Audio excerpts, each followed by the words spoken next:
Uwi kasi si Kaysan pre bukas. Eh ang gusto niya, makita tayo lahat ng tropa. May sorpresa daw siya. Talaga pre? Ayos yan. Siya nga pala, kasama ba si Enad dyan?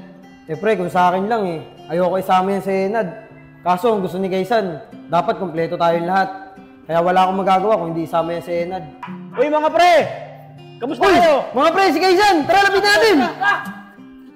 Eh yun naman pala eh. Okay lang naman pala sa kanila kahit di mo sila bigyan eh. Kaya kami nilang tatlo bigyan mo, di ba Bin? Oo nga, tama yung Kaysan. O sige, total. Okay lang naman kaya yan at Isko na hindi na sila bigyan. O sige, sa inyong tatlo, meron akong sorpresa. Yun! Maraming salamat talaga Kaysan ha. Bukas, babalik ako dito. Abangan nyo na lang ako sa Montevilla dahil doon ko ipapark yung sasakyan ko. At doon nyo rin malalaman kung ano yung sorpresa ko sa inyo. Yun! Maraming salamat talaga Kaysan! Ito na tol, chat na si Kaysan. Malapit na daw siya. Excited na talaga ako sa sorpresa niya. Tara, Seth, bilisan natin. Excited na ako sa sorpresa ni Kaysan. Tara. Isko, ang ganda siguro ng sasakyan ni Kaysan, ano? Oh, anong ginagawa niyo dalawa dito? Kaming tatlo lang pinapunta ni Kaysan dito ah. Ayos ah, nauna pa kayo sa amin ah. Umalis na kayo dito. Kaming tatlo lang may sorpresa kay Kaysan. Mamaya may inggit pa kayo eh. Oo nga, umalis na kayo.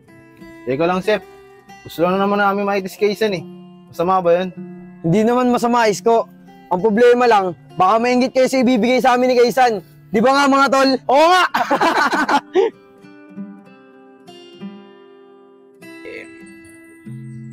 Tagal naman ni Kaysan.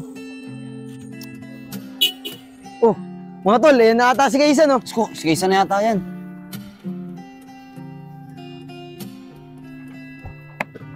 Uy mga pre, kamusta kayo? Pasensya na kayo sa pag-aantay ha. Okay lang yun, Kaysan. Ang ganda ng sasakyan mo ah. Bagay na bagay sa'yo.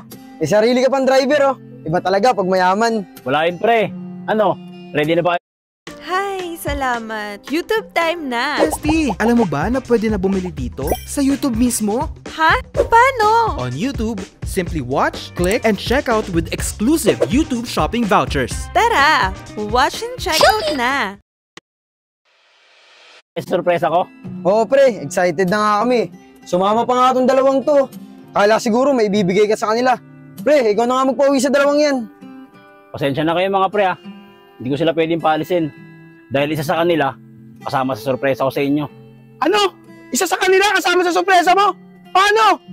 Ang sorpresa ko talaga sa inyo mga pre, hindi ako yung tumama sa loto. Ano? Hindi ikaw yung tumama sa loto? Eh di si Enad pala yun. Tumabi ka nga dyan. Kapagpanggap ka. Nad, pagpasensyaan mo na kami ha, sa mga nasabi namin sa'yo. Alam ko naman mabait ka eh. Mapapatawad mo kami. Di ba magkababata tayo? Naalala mo pa ba? Yung mga bata pa tayo? Halos magkakasanggan dikit nga tayo, di ba? Di ba mga pre? Oo nga nga. Yan, Cisco. Wala yan. Iyakin yan. Dapat silang dalawa ni Kaysan na magkasama. Nad, simula ngayon, pwede ka na sa amin tumira. Kahit kailan mo gusto. Oo nga, Nad. Kahit sa amin, libre-libre ka. Pwede ka dun. Teka mga pre, di naman ako yung tumama sa loto eh. Di ba nga nung una pa lang, sinabi ko na sa inyo na hindi talaga ako tumataya sa loto. Kaya paano ako mananalo? Sigurado ka ba sa sinasabi mo, Enad? Oo Sep, totoo yung sinasabi niya. Dahil ang totoong nanalo, ay si Isko. Eh paano mangyayari yan eh? Hindi naman tumataya ng loto yan. Nagkita kami ni Isko noong nakaraang linggo sa may bayan.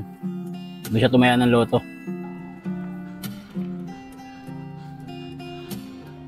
Uy, Kaysan. Ikaw ba yan? Uy, Isko! O pre, ba't nandito ka? Akala ko ba sa probinsya ka na natira? Oo pre, sa probinsya ako nakatira. Pero matagal na ako dito sa Binangonan. Halos magdadalawang taon na rin. Kaya lang, nahihiyaran talaga magpakita doon sa lugar natin. Tsaka di ba pre, pangako ko sa inyo, babalik lang ako ng Binangonan kapag kasensado na ako sa buhay. Ah, ganun ba? Ayaw ba dumalang sa grits ng mga tropa? Sigurado ko matutuwa sila Joseph pag nakita ka. Naku pre, huwag na muna siguro. Sige pre, di na kita pipilitin. Siya nga pala, ano bang ginagawa mo dito? Ito pre, tataya ng loto. Babaka sakali. Sayang kasi pre, laki ng premyo. Eh ikaw pre, ba't mo subukan tumaya? Malay mo naman, ikaw manalo. Ay naku pre, hindi ako marunong yan. Okay lang pre, tuturuan kita. Madali lang yan. Malay mo naman, ikaw yung swerte, manalo ka. Diba? Tara pre! Tara! Tara! Tara pre! Paano pre? Uwi na ako ah. Siguro, huwag mo nang bagitin sa mga tropa natin na nakita mo ako. Sige pre. Tsaka pala pre, ano Facebook mo? Yun pa rin ba? Oo pre, ayun pa rin. O sige pre, tawagan na lang kita pag may result na ilabas sa loto. Sige na Pre, pre, ingat. ako. Ba't napatawag na si Kaysan? O hello San, ba't napatawag ka? Uy pre, May result na nga pala yun. Tinayan nating loto kahapon. Sabihin mo nga sa akin yung mga number mo, Isko, na tinayan mo. Sige pre, wait lang. Ito pre, 8, 12, 19, 29, 37, 50. Hindi lang mga senior citizen, minsan mga bata pang pasyente. At maraming factors po. Isa talaga sa factor na tinutukoy natin yung stress. Kasi ang stress po pwedeng maging dahilan din ng pagtaas ng blood pressure, pwedeng maging dahilan po ng imbalances sa blood sugar, pwedeng To me, it wouldn't only resolve your health issues, but it would also help your perspective in life. Hi, I'm Ella. I've been teaching for the past almost 3 decades already. Before I came to upper cervical care, I had this. Pre, Isko, panalo ka! Nakuha mo lahat ng number sa loto. Mayaman ka na, pre! talaga pre, nanalo ako. Oo, pre. Kaya mas mabuti, umalis ka na dyan sa lugar natin. Dahil pag nalaman nila yan, naku po, delikado yung buhay mo dyan, pre. Sige pre, pero sasama ko yung buong tropa sa pag-alis ko. Sige, pre, sama mo, pre. Pero sana, pre, piliin mo lang yung mga tropa na totoo sa'yo. Kung nandyan lang, kahit wala kang pera. Sa bagay pre, tama ka. Pre, pwede mo ba akong tulungan? May plano ako. Ikaw ang papanggap na tumama sa loto. Para masubukan ko ang tropa kung totoo sila sa akin. May pera man ako o wala. Sige, Isko. Walang problema. Akong bahala.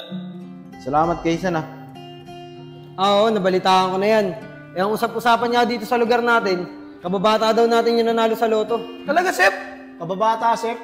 Eh, dalawa lang naman yung kababata natin na matagal na natin hindi nakakasama dito eh. Si Kaisan lang yun, tsaka si Enad. Malamang yun, isa lang sa kanilang dalawa yung nanalo. Ang swerte naman. Napakalaking pera nun.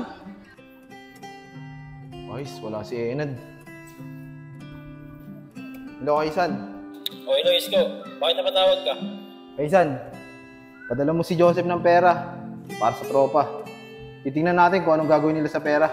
Sige, Isko. Akong bahala. Maganda yung naisip mong plano. Yan natin sila masusubukan pagdating sa pera. Sige, Kaisan. Salamat ah. Sige, Isko. Siyempre. Pre, Pedro Francisco. O Isko, tara dito, may good news kami sa'yo. Ano ba yung good news ni pre? Nakausap ko na si Kaisan at siya yung tumama sa loto. Magpapadala siya sa atin ng pera. Bibigay ko na lang yung parte mo pag nakuha ko na yung pera. Teka lang, Sep. Wala pa talagang para kay Enad. Tropa naman natin siya eh. Tsaka kababata pa. Wala na Isko, napagpartihan na namin nila Kevin. Kaya mo na yung si Enad, tara na sa kubo.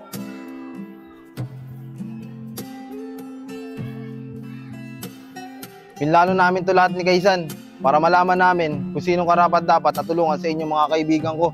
Pero mukhang wala sa inyo yan. Kaisan, tara na. Isko, patawarin mo na kami Isko, magbabago na kami. Isko!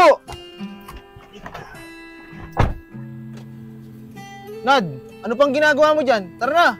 Ako? Kasama ko, Isko. Oo, Nad. Dahil ikaw lang naman yung naging totoong kaibigan para sa akin eh. Maraming salamat, Isko! Tara na. Tara na po, kuya.